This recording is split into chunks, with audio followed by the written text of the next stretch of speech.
complejidad y después se hacen prácticamente imposibles de resolver, ¿no? Entonces, de ahí venía el interés. Sin embargo, cuando nosotros entramos ya al campo, nos dimos cuenta que ni siquiera sabíamos cuántas organizaciones había, ni siquiera sabíamos si había organizaciones de la sociedad civil para el medio ambiente. En aquel momento mi asesor me dijo, ¿irás a encontrar? O sea, no se irá a quedar en el papel en la propuesta de investigación, porque ni siquiera lo sabíamos, pues. Y tuvimos que subir el análisis. Ok, vamos a hacer un diagnóstico de cuáles son los actores organizacionales que están en el campo hermosillense, al menos aquí localmente, quiénes son. Y eso fue lo que propició esta cuestión. El ambientalismo en México tiene antecedentes básicamente en Estados Unidos de Norteamérica y en Europa. Sin embargo, aquí en México se deben también a un contexto caracterizado por reformas electorales, por reformas políticas que permitieron que otros grupos políticos, otros grupos de presión empezaran a intervenir en la toma de decisiones, y también, muy importante, una liberalización económica, que en aquel momento pues el gobierno mexicano estaba bajo crisis, se abrió hasta cierto punto a la intervención extranjera en términos de contribuciones económicas y demás, y particularmente para la franja fronteriza norte, para el estado de Sonora, un elemento importante fue la firma del Tratado de Libre Comercio. Esta firma del Tratado de Libre Comercio en Sonora, en la época de los 90s más o menos, permitió que grupos de ambos lados de la franja fronteriza se comunicaran entre sí y buscaran posibles soluciones para lo que ellos veían iba a ser una gran amenaza para el medio ambiente fronterizo, porque con el crecimiento de la maquila, con el crecimiento de migración de personas que venían a trabajar en la frontera, pues el impacto ambiental iba a ser tremendo y el impacto sobre los recursos alrededor de las ciudades iba a ser muy grande. Entonces, en Sonora es un poco diferente el proceso de desarrollo de las ONG ambientalistas con respecto al resto del país. Finalmente, alrededor de la década de los 80s también, se empiezan a ver los primeros logros en materia de avances para las ONGs ambientalistas. Aparece un primer encuentro nacional de ecologistas en el 85, aparece el Partido Verde Ecologista de México unos años después, aparece ya la idea esta de que tienen que generarse políticas de protección al ambiente y a intervenir como una propuesta en las plataformas de lucha política. O sea, empiezan a aparecer esas propuestas ofrecidas al público votante. Sin embargo, como más o menos en la década de los 90s, empieza a decaer la actividad de las ONGs ambientalistas sin haber generado una propuesta integral de modificación de marcos legales en México. O sea, aparecen, hacen ruido, digamos, hacen que la gente las voltee a ver, pero asimismo empiezan a decaer sin haber generado una propuesta integral. ¿Cuáles fueron las barreras de esto? Eran ONGs y siguen siendo ONGs muy heterogéneas, o sea, la diversidad de sus estrategias, la diversidad de sus metas, la diversidad de sus características hacen muy difícil que ellas en verdad puedan llegar a un lenguaje común de entendimiento.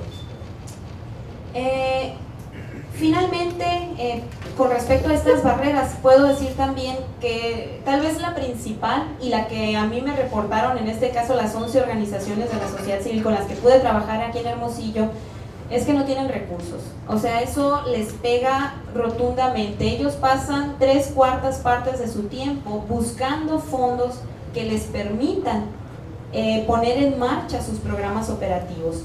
Entonces ese es un factor de existencia y es un factor de incidencia muy importante. ¿Qué hacen las ONGs frente a esta situación en donde hay competencia, hay muy pocos recursos para ellas y además no tienen la legitimidad social que les permitiría en un momento dado acceder a la contribución del público para sus actividades? ¿Qué hacen? La literatura lo que dice es que ellas tienden a formar puentes entre sí, como redes organizacionales, porque esas son fuentes de capital social y eventualmente pueden ser fuentes de otros tipos de recursos y de materiales, y así también pues como de información. Las ONGs en México y Sonora, bueno, tengo que decir por principio de cuenta que de acuerdo con el Registro Nacional de Organizaciones de la Sociedad Civil que coordina la Secretaría de Relaciones Exteriores, la Secretaría de Gobernación, la Secretaría de Desarrollo Social, existen más de 21,000 organizaciones de la sociedad civil en México y pueden parecer muchas, pero para un país de 112 millones de personas, en realidad es un indicador terrible de la poca organización que podemos tener como ciudadanía. Si nosotros tuviéramos la misma proporción de organizaciones de la sociedad civil que tiene un país como por ejemplo Chile, deberíamos de tener 500,000 de organizaciones de la sociedad civil, no 20,000 como tenemos ahorita. Ahora, de esas 20,000 organizaciones, se plantea la situación de que solo 8,000 más o menos, 8,400 tienen alguna figura legal. Muchas son grupos que nomás están constituidos socialmente pero que no han formalizado legalmente su figura. En el caso particular de las organizaciones del medio ambiente, ustedes pueden ver que son 19% del total en México. Pero pues volviendo al punto, este registro no necesariamente captura a todas las que son, o sea, esas no son todas las que son ni son todas las que hay. Yo para poder hacer este muestreo en la tesis, yo consulté otros 3 directorios, el directorio de la Red Fronteriza de Salud y Ambiente, que es una ONG de aquí de Hermosillo, el directorio del Fondo Mexicano para la Conservación de la Naturaleza y el directorio del Centro Mexicano para la Filantropía, y los comparé con el Registro Federal de Organizaciones de la Sociedad Civil. Todas tienen organizaciones diferentes. Las únicas organizaciones que coinciden son la Red Fronteriza y Género, Medio Ambiente y Salud, GEMAS y AP. Son las únicas organizaciones que están presentes en estos directorios. Entonces ya desde ahí tienes un problema a nivel de poder captar cuál es la realidad que quieres estudiar. Cuando eres investigador, esto es muy serio, muy severo, porque entonces no sabes en realidad si esto que estás encontrando es representativo de lo que está pasando en la localidad, ¿no? En Sonora hay 53 organizaciones de medio ambiente y pues también representan el 20% del total de organizaciones que existen aquí. Sin embargo, debo decir que estas organizaciones son de todos los sabores, o sea, son organizaciones de productores, son organizaciones que tienen una tendencia conservacionista, son organizaciones que tienden al desarrollo sustentable, son organizaciones porcícolas, avícolas, forestales, o sea, la variedad que cae dentro de esta sola categoría es muy grande. Entonces, el tipo de legislación que existe para ellas, aplicas la misma regla para cosas que son muy diferentes, ¿no? Siguiente, por favor. Entonces, la pregunta aquí es, ok, ¿cuál es la existencia de este fenómeno en sí en la localidad? ¿Y cómo están conectadas entre sí? ¿Qué clase de estructura organizacional existe en las redes que pueden formar estas organizaciones civiles? ¿Y cómo eso afecta finalmente el acceso a recursos y el acceso a información? Entonces, en el estudio participaron 11 organizaciones de la sociedad civil y grupos ambientalistas que estaban localizados y que tenían su base aquí en Hermosillo, Sonora. Todas son organizaciones locales, 8 tenían figura legal, 7 eran asociaciones civiles y una de ellas era una institución de asistencia privada. También estaban incluidos grupos de la sociedad civil no constituidos legalmente, eran 2 de ellos.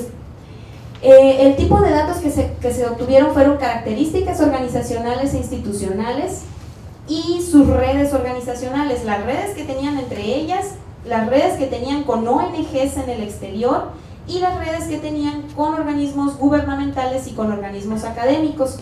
Y la segunda parte, que no me voy a enfocar en ella, fue un análisis de componentes principales, era un análisis estadístico para determinar cuáles variables eran más importantes en el acceso a recursos. La que sigue, por favor.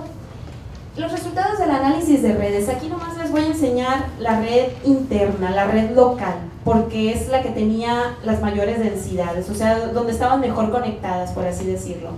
Lo que se observa en términos generales es que hay un actor central, que es la Red Fronteriza de Salud y Ambiente. Esto tiene sentido porque esta organización era una de las más antiguas que existía en la localidad, existe desde 1993, se creó en el marco de la firma del Tratado de Libre Comercio Y es una organización sombrilla. ¿Qué quiere decir esto? Que es una organización que apoya el nacimiento y desarrollo de otras organizaciones, y eso la hace muy central ya de por sí.